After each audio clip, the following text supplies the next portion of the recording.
بسم الله الرحمن الرحيم الحمد لله والصلاة والسلام على رسول الله وعلى آله وأصحابه أجمعين أما بعد ناظرین کرام السلام علیکم ورحمۃ اللہ وبرکاتہ۔ تفہیم دین کی اس بزم کے ہمراہ ہم آپ کی خدمت میں حاضر ہیں۔ آج کی اس ملاقات میں ہمارے ساتھ تشریف فرما ہیں محترم مہمان جناب شیخ سرور عالم صاحب، جو کہ معروف علمی شخصیت ہیں۔ تو آئیے ناظرین پروگرام میں ان کا استقبال کیا جائے۔ السلام علیکم شیخ۔ السلام ورحمۃ اللہ وبرکاتہ۔ ہماری بزم میں آپ تشریف لائے، جو کہ ہمارے لیے انتہائی باعث مسرت ہے، لہذا دل کی گہرائیوں سے ہم آپ کے شکر گزار ہیں۔ جزاکم اللہ خیرا۔ اللہ تعالی ہماری محنتوں کو قبول فرمائے اور حق کہنے کی توفیق عطا فرمائے، آمین۔ ناظرین کرام، جہاں تک تعلق ہے آج کی اس ملاقات میں موضوع گفتگو کا، تو غالباً آپ کے ذہنوں میں ہوگی یہ بات کہ اس سے قبل گزشتہ ملاقات کے موقع پر انہی محترم مہمان کی معیت میں ہم نے ایک اہم ترین موضوع کے بارے میں گفتگو کی تھی، اور وہ یہ کہ ایمان کے حوالے سے چند باتیں ایسی ہیں کہ جنہیں انتہائی بنیادی قسم کی اہمیت حاصل ہے، اور یہی وجہ ہے کہ ان بنیادی اہمیت کے حامل ان امور کو ارکان ایمان کے نام سے یاد کیا جاتا ہے۔ لہذا ہر مومن کو، ہر مسلمان کو چاہیے کہ اسے ان ارکان ایمان کے بارے میں مکمل آگاہی اور بصیرت ہو، اور انہی ارکان ایمان میں سے ایک چیز ہے انبیاء و رسول علیہم السلام، یعنی نبیوں اور رسولوں پر ایمان۔ تو اس چیز سے کیا مراد ہے، اس کا مفہوم کیا ہے، انسان کے لیے اس کی ضرورت کیا ہے، اور پھر اس کی اہمیت کیا ہے، تو گزشتہ ملاقات کے موقع پر اس سلسلے میں کافی گفتگو کی جا چکی ہے۔ آج کی اس ملاقات میں اسی گفتگو کو مزید آگے بڑھانے کی غرض سے ہم نے دوبارہ اپنے محترم مہمان کو یہاں مدعو کیا ہے۔ تو آئیے ناظرین اس سلسلے میں استفادہ کیا جائے انہی کی زبانی۔ شیخ، اس سے قبل اس حوالے سے آپ نے جو رہنمائی فرمائی ہے، تو گفتگو یہاں تک پہنچی تھی کہ انسان کو یہ بات معلوم ہونی چاہیے کہ میرا ایمان کس طرح محقق اور ثابت ہوگا انبیاء و رسول علیہم السلام پر، یعنی وہ کیا باتیں ہیں جو مجھے ماننا ہوں گی، جن کی تصدیق کرنا ہوگی مجھے، تاکہ ربط برقرار رہے۔ تو بالکل مختصر یہ کہ پہلی بات یہ کہ تمام انبیاء پر ایمان بغیر کسی تفریق کے، انبیاء و رسول۔ اور دوسری بات یہ کہ یہ عقیدہ رکھنا ہے کہ نبوت اور رسالت اللہ کی طرف سے، اللہ جسے چاہتا ہے نبوت اور رسالت سے سرفراز فرماتا ہے، کسی کی اپنی مرضی نہیں ہے کہ وہ نبی بن جائے۔ تیسری بات یہ کہ نبی اور رسول ہمیشہ انتہائی شریف و نجیب ہوا کرتے تھے، اور اس کے بعد یہ کہ ہر قسم کے جسمانی و اخلاقی عیوب سے پاک ہوا کرتے تھے۔ مزید یہ کہ امانت و دیانت سے متصف ہوا کرتے تھے، انتہائی امین، خیانت کا کوئی تصور نہیں تھا۔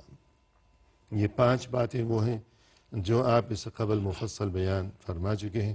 آج کی اس نشست میں اتمام حجت، اس سے کیا مراد ہے، ارشاد فرمائیے۔ یہ اعتقاد رکھنا کہ جو انبیاء اور رسول آئے، انہوں نے اللہ تعالیٰ کی طرف سے جو انہیں پیغام ملا، جو احکام صادر ہوئے اللہ تعالیٰ کی طرف سے، بغیر کم و کاست، بغیر نقص اور زیادتی اور کمی کے انہوں نے مکمل طور پر امت کو پہنچا دیا اور بندوں تک پہنچا دیا۔ اب ان کے پاس کوئی عذر نہیں رہ گیا کہ وہ یہ کہہ سکیں کہ ہمارے پاس کوئی نبی نہیں آیا یا ہمیں سمجھایا نہیں گیا۔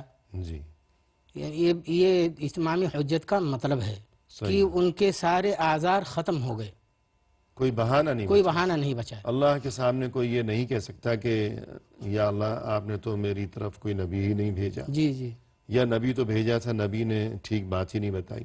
تو یوں ایسا کوئی بہانہ کسی کے پاس باقی نہیں بچا، حجت قائم کر دی گئی، اس کا اعتقاد رکھنا ضروری جی، ہے۔ اور اس کے علاوہ کوئی چیز؟ اس کے علاوہ معصومیت، جی یعنی کہ اس بات کا اعتقاد رکھنا اور ایمان رکھنا کہ تمام انبیاء اور رسل صغیرہ اور کبیرہ گناہ سے بالکل معصوم تھے، محفوظ تھے، جی الا یہ کہ وہ بعض لغزشیں یا خطائیں جو ہر انسان سے جی، ہوتی رہتی ہیں اور غیر ارادی طور غیر ارادی طور پر، جی جس کا یعنی جس کی وجہ سے یا جس کے صدور سے ان کی رسالت اور نبوت کے اوپر کوئی فرق نہیں پڑتا، ان کی شخصیت پر کوئی فرق نہیں جی پڑتا۔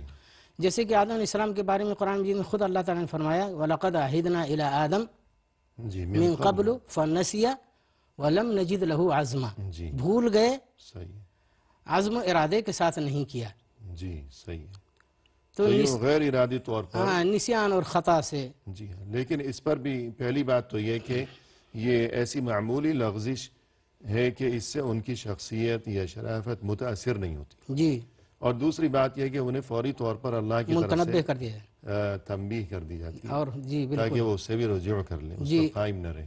اس کی ایک حکمت یہ بھی ہے تاکہ ان کو بشریت سے نکال نہ دیا جائے، صحیح، کیونکہ جس سے کوئی بھول چوک نہ ہو اور تو کچھ بھی نہ ہو تو صرف اللہ کی ذات ہے۔ بالکل جی ہاں، صحیح ہے، تو یہ معمولی جو لغزشیں ہیں وہ اس لیے ہیں نبیوں کے ساتھ کہ ان سے بھی ہو سکتا ہے تاکہ وہ اور ان میں بھی کوئی تعلیم کا پہلو ہے امت کے لیے، جی بالکل اور یعنی ان واقعات کے حوالے سے بعض اوقات وحی یا بالکل آیات، بالکل تعلیمات کہ یہ نازل تم سے ہوتی بھی ہو سکتے ہیں اور تمہیں بھی ایسے ہی کرنا چاہیے جیسے کہ ان سے اگر لغزش ہو جاتی تھی تو اللہ تعالیٰ سے توبہ کرتے تھے، استغفار میں لگے رہتے تھے، بالکل، تو تم بھی انہی کی راہ پر چلتے ہوئے ایسے ہی کرو۔ بلکہ اس میں بھی ایک طرح سے اسوہ ہے بالکل اور قابل تقلید نمونہ ہے۔ تو ایک بات یہ ہو گئی کہ وہ معصوم تھے، اس کے علاوہ مزید بشیر و نذیر، جی، اللہ تعالیٰ کی طرف سے وہ بشیر و نذیر تھے، یعنی کہ جو انہوں نے شریعت پہنچا دی لوگوں کے پاس۔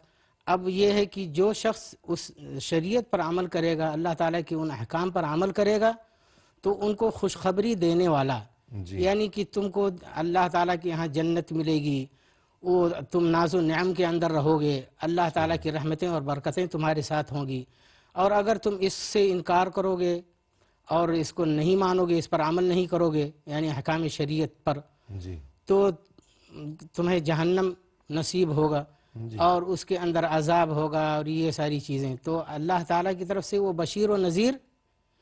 اب بہت سارے ایسے لوگ بھی ہیں جی کہ آج یہ ان کے دماغوں کے اندر تفکیر عجیب عجیب قسم کی ہے کہ انبیاء اور رسول دوسرے کام کے لیے آئے، جبکہ سب سے بڑا مقصد یہ تھا بشارت اور نذارت ہی کا۔ قرآن مجید میں اس کا ذکر ہے، جی رسلا مبشرین و منذرین۔ صحیح، تو اور اسی طرح وما نرسل المرسلین الا الا مبشرین و مبشرین و منذرین۔ منذرین، جی خود لیکن اللہ کی طرف سے یہ ارشاد ہے کہ ہم نے انہیں یعنی انبیاء و رسول علیہم السلام کو خوشخبری دینے والا اور نذیر یعنی ڈرانے والا بنا کر بھیجا۔ بعض لوگوں نے یہاں تک دعویٰ کر دیا ہے کہ ان انبیاء اور رسول کو صرف حکومت اور سلطنت قائم کرنے کے لیے بھیجا گیا اور یہ کیا گیا وہ کیا گیا، جبکہ یہ سب مقصد ثانوی ہے، صحیح ہے، اور یہ اصل مقصد ہے دعوت۔ دعوت کا، اور یہ تو اللہ تعالی یعنی جو توحید کا پیغام پھیلانے اور اللہ تعالیٰ کی توحید قائم کرنے پر ایک بطور جائزہ اور انعام ہے صحیح، سلطنت اور حکومت، اس کا نتیجہ ہے، اس کا نتیجہ ہے جی، نہ یہ کہ اصل مقصد۔ اصل مقصد۔ جی بالکل، تو یوں ایک مفہوم یہ ہو گیا انبیاء و رسول پر ایمان کا کہ یہ عقیدہ ہم رکھیں کہ اللہ نے انہیں بشیر اور نذیر بنا کر بھیجا تھا، اور اس کے علاوہ کہ بنیادی جو مقصد بعثت تھا سب کا دعوت توحید، صحیح، اللہ تعالیٰ کی وحدانیت کی طرف دعوت دینا کہ عبادت کے لائق اور سزاوار صرف اسی کی ذات ہے، ہر قسم کی عبادت صرف اللہ تعالیٰ ہی کے لیے خاص ہونی چاہیے، ہر نبی نے یہی دعوت دی۔ یہی دعوت، اور قرآن مجید میں اس کو اعلان فرمایا اللہ تعالیٰ نے ایک آیت میں وما ارسلنا من قبلک من رسول ولا نبی الا نوحی الیہ جی انہ لا الہ الا انا فاعبدون، جی کہ ہم نے آپ سے پہلے جو بھی رسول وغیرہ بھیجے ان کو یہی حکم ہوا کہ تم اس کی طرف دعوت دو کہ میرے سوا کوئی معبود نہیں، یعنی اللہ عبادت کا لائق کوئی اور نہیں۔ اللہ کے سوا. اللہ کے سوا. اسی طرح دوسری آیت میں وَلَقَدْ بَعَثْنَا فِي كُلِّ أُمَّةٍ رَسُولًا أَنِ اعْبُدُوا اللَّهَ وَاجْتَنِبُوا الطَّاغُوتَ. ہم نے ہر امت کے اندر ایک رسول بھیجا یہ پیغام دے کر کے کہ اللہ تعالیٰ کی صرف عبادت کرو اور طاغوت سے بچتے رہو، شرک نہ کرو. صحیح. تو ظاہر ہے کہ اپنے اپنے دور کی جو دیگر ضروریات تھیں، جو تقاضے تھے، تو ان کے بارے میں بھی تعلیمات دیں ان انبیاء و رسول علیہم السلام نے اپنی اپنی امت کو، جو اس دور کا جو کچھ بھی تقاضا تھا اور جی. جو مصلحت تھی. لیکن بنیادی مقصد بعثت یہی تھا کہ ہر نبی نے دنیا کو یہی پیغام پہنچایا کہ لا الہ الا اللہ، ایک اللہ کے سوا کوئی معبود برحق نہیں ہے. بلکہ شیخ اس سے بڑا اجماع دنیا کے اندر کوئی اجماع واقع ہوا ہی نہیں صحیح. کہ تمام انبیاء کا مقصد صرف توحید ہی تھا. جی. اور یہ اس سے بڑا اجماع کوئی نہیں، کیونکہ سارے انبیاء اور رسول اس کے اوپر متفق ہیں جی. اور انہوں نے اسی طرف دعوت دی، اسی طرف بلایا، اور اللہ تعالیٰ نے اسی لیے ان کو بھیجا. اس سے بڑا اجماع اور اتفاق دنیا کے اندر کوئی نہیں ہے. صحیح.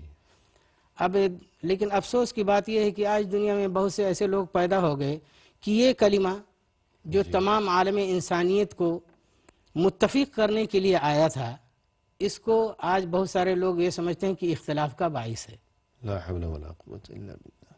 اور اس سے تفرقہ بازی ہوتی ہے، اس لیے دعوت توحید نہ دی جائے. حالانکہ پہلی بات تو یہ کہ توحید کے معنی ہی ہے کہ ایک ہونا. ایک ہونا. جی. توحید میں وحدت کا راز پوشیدہ ہے. بلکہ ایک عالم کی بات میں نے سنی، بہت بہترین کہا کہ توحید کا مزاج ہی اتفاق اور اتحاد ہے. جی. توحید وحدت، جی. ایک ہونا، اس کا مزاج اتحاد. ہی اتفاق اور اتحاد ہے. سبحان اللہ. اور توحید کی بنیاد پر کلمہ لا الہ الا اللہ کی بنیاد پر جو وحدت اور جو اتحاد وجود میں آیا، دنیا تو اس کی مثال پیش کرنے سے عاجز و عاجز قاصر ہے. دیکھیں اس زمانے میں اللہ کے رسول صلی اللہ علیہ وسلم نے اسی کلمے پر متفق کر دیا، شیر و شکر بن گئے. جن کی دشمنی ضرب المثل تھی، جی بالکل. اب ان کی اخوت، مساوات، برادری اور ایثار یہ ضرب المثل بن گئی دنیا اور کے یہ لیے. توحید سے پہلے جب شرک میں تھے تو کتنا اختلاف تھا. اور خون ریزیوں کے سلسلے تھے. جی. لیکن کلمہ لا الہ الا اللہ پر ایمان کی بدولت وہ حضرات آپ اس میں شیر و شکر ہو گئے. وَأَلَّفَ بَيْنَ قُلُوبِهِمْ لَوْ أَنفَقْتَ مَا فِي الْأَرْضِ جَمِيعًا مَا أَلَّفْتَ بَيْنَ قُلُوبِهِمْ وَلَكِنَّ اللَّهَ أَلَّفَ بَيْنَهُمْ. تو یہ جو ایمانی اخوت ہے، یہ تو جو خون کا رشتہ ہے اور جو ویسے رشتہ داری خاندانی، اس سے بڑھ کر زیادہ مضبوط و مستحکم ہے وہ رشتہ اور وہ اخوت جو کہ عقیدہ و ایمان اور کلمہ توحید کی بنیاد پر ہو. جی. یہ نہایت اہم بات کی طرف آپ نے متوجہ فرمایا. تو ایک بات تو یہ ہو گئی کہ ہم اس چیز کا اقرار کریں اور تصدیق کریں کہ جتنے انبیاء کرام علیہم السلام تھے ان سبھی کا بنیادی مقصد بعثت یہی تھا کہ کلمہ لا الہ الا اللہ اور عقیدہ توحید کی طرف دعوت دی جائے. اور فی الحال ایک وقفہ لیتے ہیں آپ کی اجازت سے. محترم ناظرین، فی الحال ہم لیتے ہیں مختصر سا وقفہ، ہمارے ساتھ ہی رہیے گا.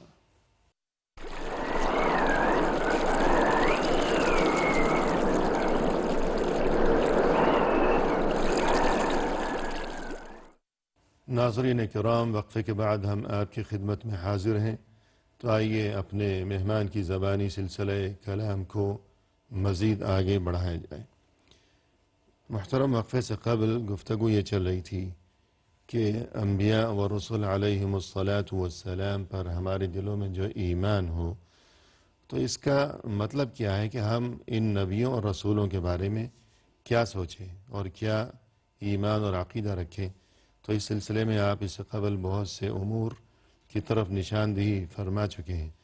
تو اب مزید اس بارے میں یہ کہ ایک چیز یہ بھی بہت اہم ہے کہ ہم یہ ایمان رکھیں کہ ہر نبی کو اللہ نے اس لیے بھیجا کہ ان کی یعنی نبی کی مکمل اطاعت اور فرما برداری کا راستہ اختیار کیا جائے. اس بارے میں فرمائیے گا. جی. تو ایک پوائنٹ یہ ہے کہ ان کو یہ مانا جائے کہ وہ واجب الاطاعت ہیں، ان کی تابعداری اور ان کی فرما برداری ہمارے اوپر واجب ہے، جی اللہ کی طرف اللہ سے تعالیٰ کا حکم ہے یہ، صحیح ہے جی جیسا کہ آیت میں وما ارسلنا من رسول الا لیطاع باذن اللہ، کہ ہم نے کوئی بھی رسول بھیجا تو اس لیے کہ تاکہ اس اللہ کے حکم سے اس کی اطاعت و فرما برداری کی جائے۔ صحیح، یہ اللہ کی طرف سے حکم دیا گیا۔ جی، تو ہر نبی جو ہر قوم کا جو نبی آیا اس کے اوپر اس کی اطاعت اور فرما برداری واجب تھی جی اس قوم پر۔ اس قوم پر، جی اور ضروری تھا کہ عقیدہ و عمل کے اندر ہر چیز کے اندر اس کی لائی ہوئی شریعت کے اوپر مکمل عمل کرے اور اس کی تابعداری اور فرما برداری کرے۔ جی نبی صلی اللہ علیہ وسلم چونکہ آخری رسول اور نبی تھے، ہمیں ان کے امتی ہونے کی وجہ سے ہمارے اوپر واجب اور فرض ہے کہ جو بھی ہم کریں وہ اللہ کے رسول صلی اللہ علیہ وسلم کی لائی ہوئی شریعت کے مطابق کریں۔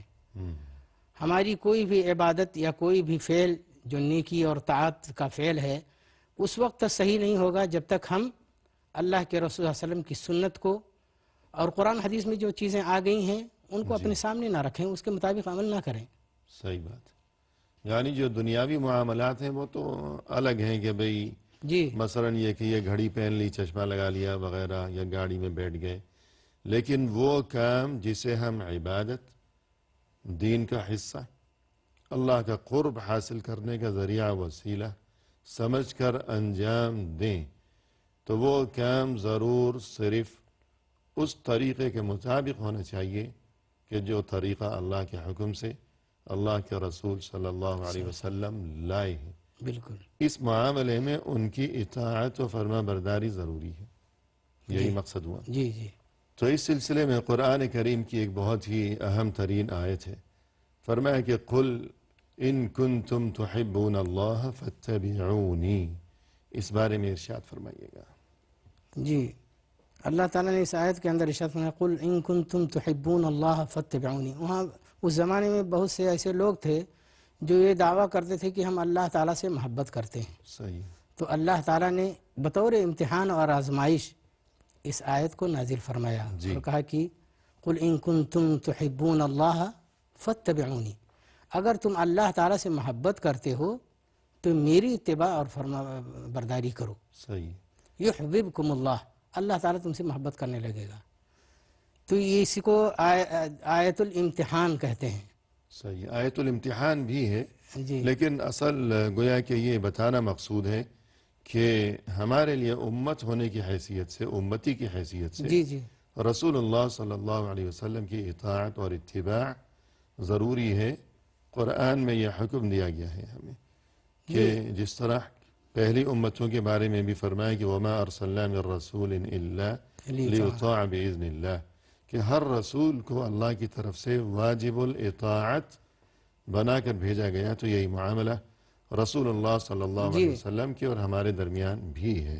طاعت رسول کے وجوب پر بہت ساری آیتیں ہیں، صحیح، من یطیع الرسول رسول فقط اطاع اللہ۔ جی ہاں، اور یہ کہ جیسے آپ نے گفتگو فرمائی تھی کہ ہماری ہر عبادت کی قبولیت کے لیے شرط یہی ہے کہ اس میں اخلاص ہو اور اتباع سنت ہو، وَإِن تُطِيعُوهُ تَهْتَدُوا، جی کہ اگر تم ان کی یعنی ہمارے رسول صلی اللہ علیہ وسلم کی اطاعت کرو گے، ہدایت تمہیں تب ہی نصیب ہو سکے گی، ورنہ ہم جو کچھ بھی عمل انجام دیتے رہیں اپنی طرف سے کار خیر اور اللہ کا قرب حاصل کرنے کا ذریعہ و وسیلہ سمجھ کر، لیکن اگر وہ رسول صلی اللہ علیہ وسلم کی تعلیمات سے مطابقت نہیں ہے اس میں، تو وہ عمل ناقابل قبول۔ بلکہ سورہ محمد میں اللہ تعالیٰ نے ارشاد فرمایا یا ایھا الذین آمنوا اطیعوا اللہ واطیعوا الرسول ولا تبطلوا اعمالکم، جی اللہ اور رسول کی اطاعت کرو اور اپنے اعمال کو برباد نہ کرو صحیح، ان کی نافرمانی کر کے۔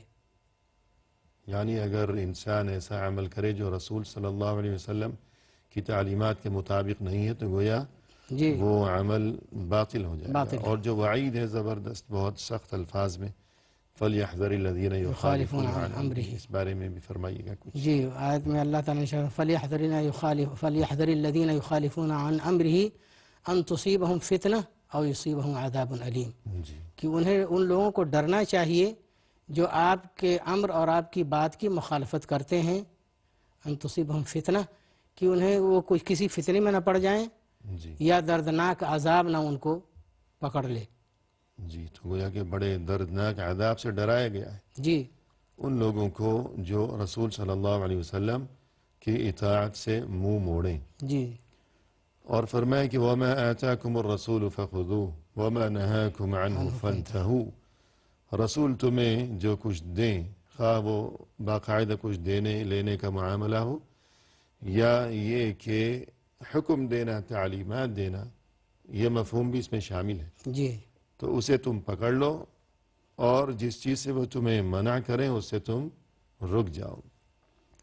ان آیات کے بعد ایک اہم ترین حدیث جو ہے اسی سلسلے میں، کل امتی یدخلون الجنہ الا من ابا، اس بارے میں ارشاد فرمائیں۔ جی اللہ کے رسول صلی اللہ علیہ وسلم نے اس حدیث کے اندر ارشاد فرمایا کل امتی یدخلون الجنہ الا من ابا، جی کہ میری امت کے سارے لوگ جنت کے اندر داخل ہوں گے مگر جس نے انکار کر دیا۔ جی لوگوں نے کہا کہ اللہ کے رسول صلی اللہ علیہ وسلم ومن یأبا، انکار کون کرے گا، کہ جنت میں جانے سے انکار کون کر کون سکتا کر سکتا ہے؟ یہ تو عجیب بات ہو گئی۔ تو ہے؟ اللہ کے کوئی رسول خود ہی کہہ دے کہ مجھے جنت نہیں چاہیے، جی یہ تو بات سمجھ میں آنے والی جی تو اللہ کے رسول صلی اللہ علیہ وسلم نے اس کا مفہوم سمجھایا، ان کو مطلب بتلایا کہ من اطاعنی دخل الجنہ، جو میری اطاعت اور فرمانبرداری اور تابعداری کرے گا وہ جنت کے اندر داخل ہوگا، ومن عصانی فقد ابا، جی اور جو میری نافرمانی کرے گا تو گویا کہ اس نے جنت میں جانے سے انکار کر دیا۔ جی لا حول ولا قوت الا باللہ۔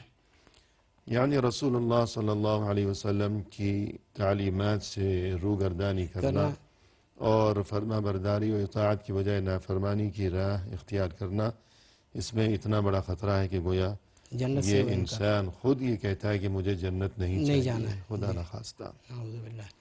تو ایک یہ اہم ترین بات ہو گئی کہ ہر نبی اور رسول واجب الاطاعت تھے۔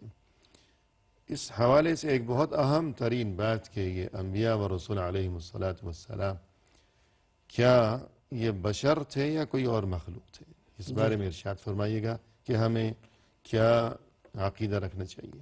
ہمارا عقیدہ اور ایمان یہ ہونا چاہیے کہ یہ جتنے بھی انبیاء اور رسول اگرچہ یہ مقام اور مرتبے کے اعتبار سے بہت ہی بلند اور بہت ہی بالا تر تھے صحیح، اور ان کا مقام بہت ہی اونچا تھا، لیکن پھر بھی یہ بشر ہی تھے، انسان تھے۔ مقام جو ان کا اونچا تھا عام انسانوں سے، اس کا تعلق ان نبوت اور کی رسالت روحانی جی زندگی سے تھا، لیکن جو جسمانی معاملات ہیں جی جی تو وہ بشر ہی تھے۔ جی بشری تقاضے کے اعتبار سے وہ بشر ہی تھے، جی اور لوگوں کی طرح سے۔ صحیح ہے۔ اللہ تعالیٰ نے قرآن مجید میں ارشاد فرمایا قل انما انا بشر مثلکم یوحى الی انما الہکم الہ واحد فاستقیموا الیہ واستغفروہ، فرمایا کہ کہہ دو کہ میں تمہارے ہی جیسا ایک انسان ہوں، یوحى الی، فرق یہ ہے کہ میری طرف وحی آتی ہے، جی انما الہکم الہ واحد، اور تمہارا معبود ایک ہی ہے، فاستقیموا الیہ، اس کی طرف متوجہ ہو جاؤ اور اس سے مغفرت طلب کرو۔ جی، یعنی یہ وحی نازل کی جاتی ہے، تو جی وحی اور یہ نزول وحی کا تعلق تو ایک الگ معاملہ ہو گیا جی کہ روحانی معاملہ ہے۔ باقی یہ کہ انما انا بشر مثلکم، کہ جو جسمانی معاملات ہیں تو جیسے باقی تمام بشر ہیں، تو انبیاء و رسول علیہم السلام بھی بشر ہی تھے۔ اسی طرح فرمائے کہ قالت لهم رسولهم، جی فرمائیے گا۔ جی فرمایا کہ قالت لهم رسولهم ان نحن الا بشر مثلکم، کہ ان کے رسولوں نے ان سے کہا ان نحن الا بشر مثلکم، کہ ہم تو تمہارے ہی جیسے انسان ہیں، ولکن اللہ یمن علی من یشاء من عبادہ، لیکن اللہ تعالیٰ اپنے بندوں میں سے جس پر چاہتا ہے اپنا احسان اور فضل کرتا ہے۔ صحیح، وما كان لنا ان نأتيكم بسلطان الا باذن الله وعلى الله فليتوكل المؤمنون، اور ہمارے بس میں نہیں ہے کہ ہم تمہارے لیے کوئی نشانی یا معجزہ لے کر کے آئیں مگر اللہ تعالیٰ کے حکم ہی سے۔ جی تو وعلی اس اللہ، میں حکمت کیا ہے کہ تمام انبیاء و رسول بشر ہی جی تھے، تو اس میں حکمت کیا ہے؟ حکمت یہ ہے کہ اگر مان لیجئے کہ اللہ تعالیٰ رسول اور نبی انسانوں میں سے نہیں جی کسی اور مخلوق سے بھیجتا ہے، مثال کے طور پر فرشتے، تو فرشتوں کی خاصیت تو یہ ہے کہ وہ کبھی نافرمانی کرتے ہی نہیں جی اللہ تعالیٰ کی، وہ نہ کھاتے پیتے ہیں نہ شادی بیاہ کرتے ہیں، یعنی انسانوں سے بالکل مختلف ہیں، انہیں ضرورت ہی نہیں ہے۔ ان کو اس چیز کی ضرورت ہی نہیں ہے۔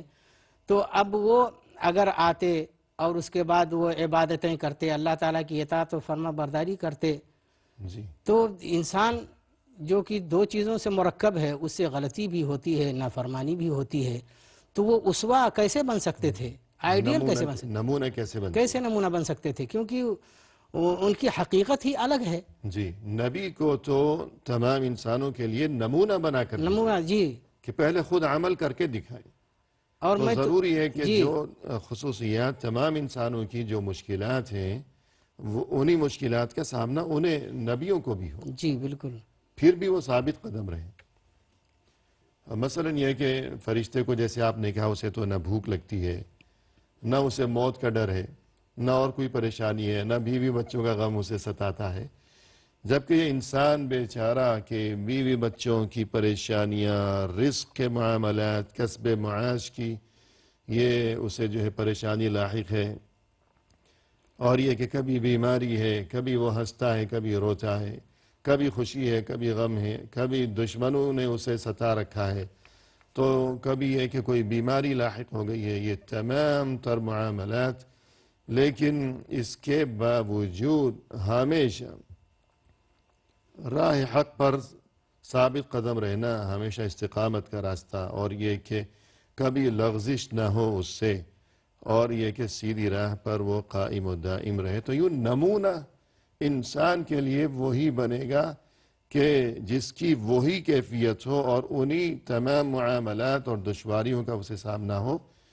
کہ جن کا سامنا انسان کو ہوا۔ جی نبی بھی کبھی ہنستے تھے، کبھی روتے تھے، کبھی انہیں دکھ ہوتا تھا، کبھی خوشی ہوتی تھی، دشمنوں کی طرف سے خوف، جی بالکل یہ تمام چیزیں۔ تو فرشتوں کے ساتھ تو ایسے کوئی معاملات ہی نہیں ہیں۔ اگر فرشتہ کہتا ہے کہ دیکھو تم تو گناہ کرتے ہو اور ذرا مجھے دیکھو، تو بلکہ یہ ہوتا یہی کہ کہا جاتا کہ تمہیں تو کوئی رغبت ہی نہیں، معاملہ الگ ہے۔ بلکہ ایسا بھی ہو سکتا تھا کہ اگر اللہ تعالیٰ فرشتہ نبی بنا کر کے بھیجتا جی تو لوگ یہ کہہ دیتے کہ ہمارے لیے نمونہ نہیں ہے، تو دوسری مخلوق ہے، بالکل جی، تو ہم کیسے ان کے جیسے کر سکتے ہیں؟ انکار کر دیتے، انکار کر بہانہ دیتے بناتے۔ جی قل لو كان في الأرض ملائكة يمشون مطمئنين لنزلنا عليهم من السماء ملكا رسولا، جی کہ اگر زمین میں فرشتے بس رہے ہوتے تو اور فرشتوں کی جانب اللہ نبی بھیجتا کسی کو بنا کر، تو تو فرشتے فرشتہ کو ہی بھیجتا۔ بالکل انسانوں کی طرف نبی بنا کر بھیجنا ہے تو کسی انسانوں میں سے ہی کسی کو بھیجنا ہے۔ بالکل تو یہ گویا کہ بشریت کا معاملہ ابھی کچھ باقی ہے، فی الحال وقفہ لیتے ہیں۔ جی ناظرین کرام فی الحال لیتے ہیں مختصر سا وقفہ، ہمارے ساتھ ہی رہیے گا۔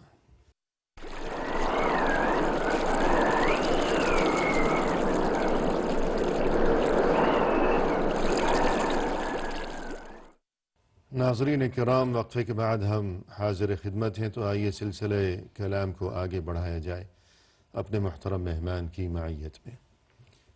تو شیخ وقفے سے قبل گفتگو آپ یہ فرما رہے تھے کہ ہمارے دلوں میں جو تصور اور عقیدہ و ایمان ہونا چاہیے انبیاء و رسول علیہم الصلاۃ والسلام کے بارے میں کہ وہ ایسے تھے اور ایسے تھے، تو انہی میں سے ایک بات یہ کہ وہ بشر تھے، کوئی اور مخلوق نہیں تھے، جی اور یہ کہ وہ بشر کیوں تھے، اس میں کیا حکمت ہے؟ آپ نے یہ حکمت بیان فرمائی، خلاصہ یہ کہ بشر کے لیے نمونہ کوئی بشر ہی ہو سکتا ہے، نہ کہ کوئی اور مخلوق۔ تو بشر ہی کے مفہوم میں عبد بھی شامل ہے۔ اب اگر کوئی اعتراض کرے کہ جناب آپ نے کہا کہ جو نبی تھے وہ بشر تھے، تو گویا یوں آپ نے انبیاء کرام علیہم السلام کو بشر اور یہ کہ عبد یعنی اللہ کے بندے یوں کہہ کر آپ نے تو ان کی توہین کر ڈالی ہے کہ ان کا مرتبہ آپ گھٹا رہے ہیں، تو کیا جواب دیا جائے گا؟ جی تو ہم یہ کہیں گے کہ بشر ہونا یا عبد ہونا، بندہ اللہ تعالیٰ کا ہونا، یہ بہت ہی بڑا اعزاز ہے، جی اور یہ بہت ہی مقام جو عبودیت ہے، یہ بہت ہی بڑا مقام ہے۔ صحیح ہے۔ اس عبودیت کے اندر یا عبدیت کے اندر، بندگی کے اندر جو انسان جتنا ہی مقام پیدا کر لے گا، اللہ تعالیٰ کی نظر میں اتنا ہی اس کا مقام اور بلند مرتبہ ہوگا۔ جی صحیح اسی لیے ہم دیکھتے ہیں کہ تمام رسولوں اور نبیوں کے اندر اللہ تعالیٰ نے اللہ کے رسول صلی اللہ علیہ وسلم کو عبدیت کے اندر ایک خاص مقام دیا ہوا تھا، اور اس مقام کو کوئی نہیں پہنچ سکا۔ صحیح اور یہ اعزاز کیوں ہے؟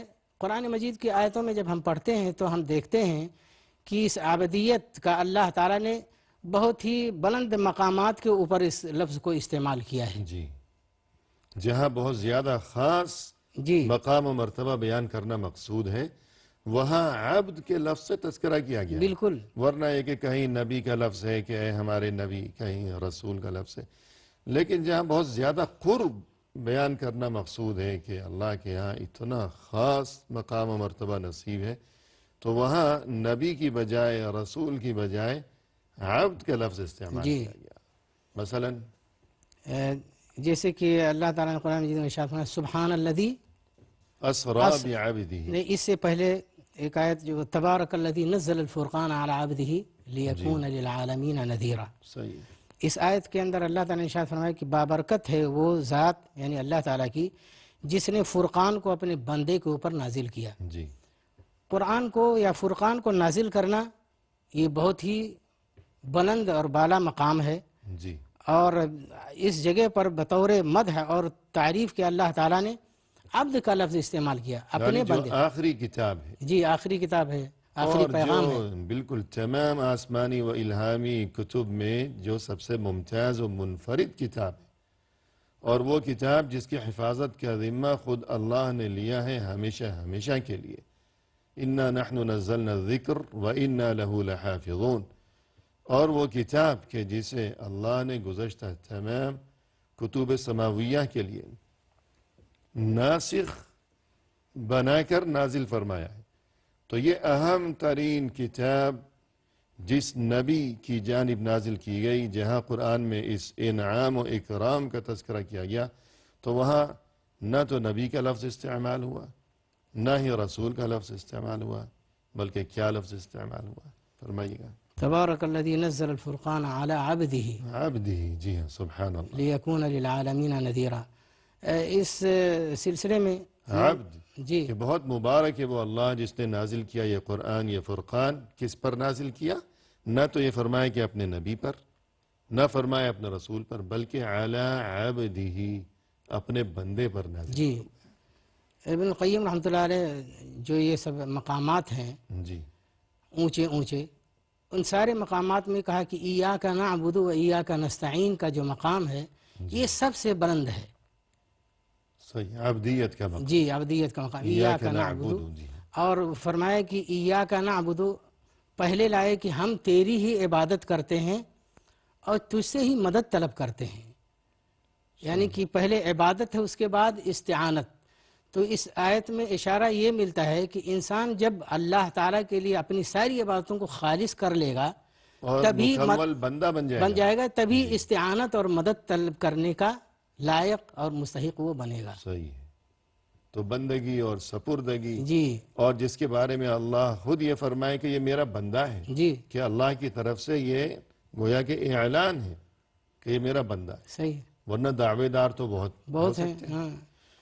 تو یوں خاص خاص مقامات پر عبد کا لفظ استعمال کیا گیا۔ مثلا یہ آیت آپ نے پڑھی سورہ فرقان کی پہلی آیت، اور اسی طرح مزید جی دوسری آیت میں سبحان الذی اسری بعبدہ لیلا من المسجد الحرام الی المسجد الاقصی الذی بارکنا حولہ، جی فرمایا اس میں کہ پاکی ہے اس ذات کی جو اپنے بندے کو لے چلا راتوں رات مسجد حرام سے مسجد اقصی تک۔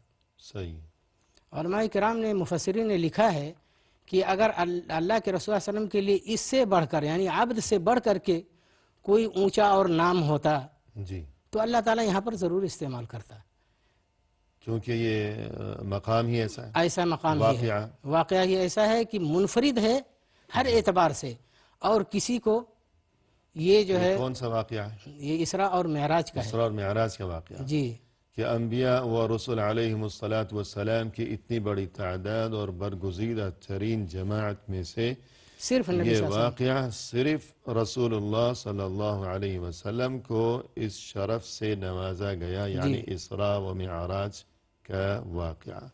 اور کسی کو یہ شرف نصیب نہیں ہوا کہ عجیب و غریب سفر جو ابتدا سے انتہا تک محیر العقول قسم کے واقعات پر مشتمل ہے، جی اور اللہ کا قرب، آسمانوں پر جانا، اور وہاں یہ کہ سدرۃ المنتہا اور ہم کلامی، پھر نماز کا تحفہ، یہ تمام مراحل تو اتنا بڑا اعزاز کہ اور کسی نبی کو نہیں نصیب ہوا، تو اس موقع پر عبد کا لفظ استعمال جی سبحان الذی اسرا بعبدہ، کہ پاک ہے وہ ذات، وہ اللہ جو لے گیا اپنے بندے کو، نبی نہیں فرمایا بلکہ بندے کو۔ اور اسی طرح دوسری آیت جو اسراء و معراج کے تعلق سے سورۃ النجم میں، جی اس میں کیا کہتی ہے؟ فأوحا إلى عبده ما ما اوحا، جی سبحان اللہ، اس میں بھی عبد ہی کا عبد کا لفظ لفظ ہے۔ فأوحا إلى عبده ما اوحا، کہ وہاں اللہ نے اپنے بندے کی جانب وحی فرمائی جو کچھ بھی وحی فرمائی، یعنی معراج کے موقع پر، جی تو عبد کا لفظ استعمال ہوا۔ اور کچھ مثالیں جن سے یہ بات واضح ہو سکے؟ اسی طرح سے قرآن مجید کے اندر بہت سارے انبیاء کے بارے میں اللہ تعالیٰ نے عبد کا لفظ استعمال کیا ہے، اور اس لفظ کے ذریعے سے ان کی مدح کی ہے، ان کی توصیف بیان کی ہے۔ جی فرمایا کہ وَاذْكُرْ عَبْدَنَا ایوب، صحیح ہے، یاد کرو ہمارے بندے ایوب کو۔ جی ایک دوسری آیت میں نعم العبد انہ اواب، بہت ہی اچھا وہ بندہ تھا، وہ اللہ تعالیٰ کی طرف متوجہ ہونے والا۔ صحیح ہے، ایک تیسری آیت کے اندر وَاذْكُرْ عِبَادَنَا ابراہیم واسحاق ویعقوب اُولی الایدی والابصار، جی اس میں فرمایا کہ یاد کرو، ذکر کرو ہمارے بندوں ابراہیم، اسحاق اور یعقوب، جو ہاتھ والے اور آنکھوں والے تھے۔ جی تو ہاتھوں اور آنکھوں والے یہ تو سارے انسان ہوتے ہیں، صحیح ہے، لیکن خاص طور سے اس کو کیوں ذکر کیا؟ امام ابن القیم رحمۃ اللہ علیہ فرماتے ہیں کہ اولی الایدی سے مراد یہ ہے جی کہ تنفیذ حق کے اندر قوی تھے، طاقتور تھے، جی اور اولی الابصار جیسے ابصار ہے، ابصار کا مطلب کہ علم اور بصیرت رکھنے والے تھے۔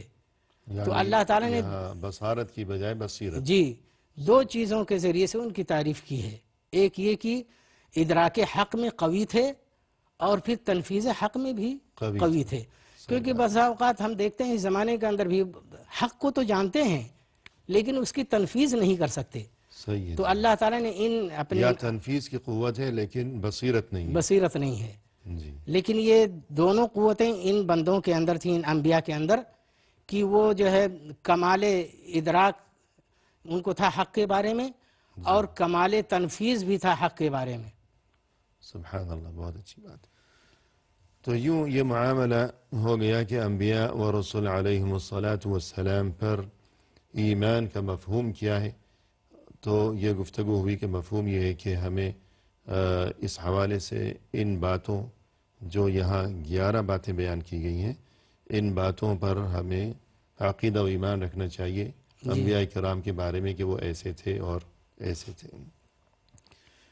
اب اگر آپ سے ہم یہ جاننا چاہیں کہ انبیاء کرام علیہم السلام اور اسی طرح جو رسول تھے علیہم الصلاۃ والسلام، تو یہ لفظ ہمیں نظر آتا ہے کتابوں میں کہ ان پر تفصیلی و اجمالی ایمان، تو اس کا کیا مطلب ہے؟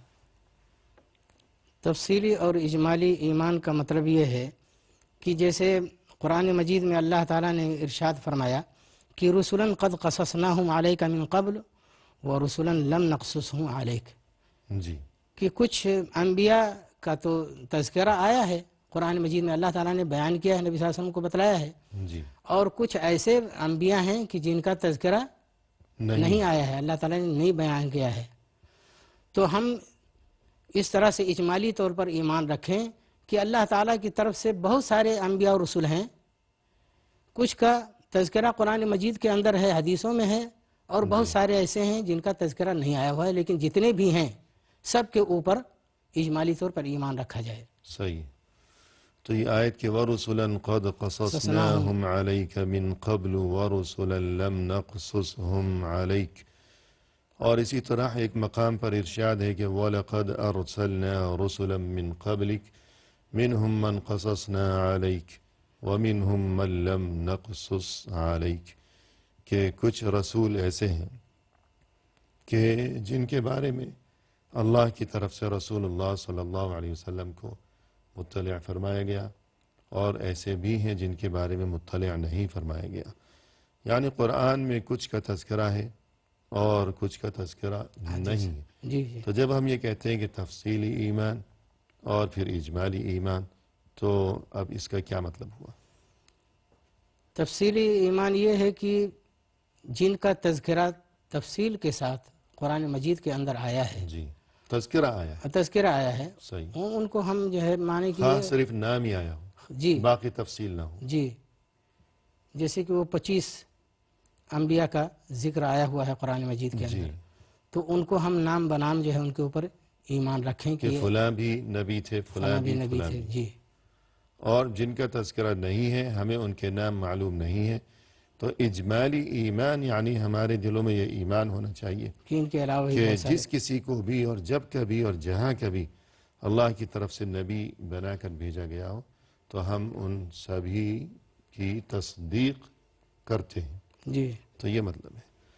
تو اب یہ ہے کہ جن کا تذکرہ قرآن کریم میں ہے ان کی تعداد کے بارے میں آپ نے فرمایا کہ ان کی کل تعداد 25 ہے، اور یہ کہ قرآن کریم میں متعدد مقامات پر منتشر اور مختلف جگہوں پر ان کا تذکرہ کیا گیا ہے، یکجا نہیں ہے۔ جی اب یہ نہایت اہم ترین بات ہے، لیکن آج کی اس ملاقات میں چونکہ وقت اپنے اختتام کو پہنچ چکا ہے، تو اس موضوع کو آئندہ ملاقات تک کے لیے ہم ملتوی کرتے ہوئے فی الحال پروگرام کا اختتام کرتے ہیں، اور اس اختتامی موقع پر ہم تہہ دل سے آپ کے شکر گزار ہیں اور دعا گو ہیں کہ اللہ تعالیٰ آپ کے علم میں، آپ کی عمر میں اور آپ کے عمل میں مزید خیر و برکت عطا فرمائے۔ آمین آمین۔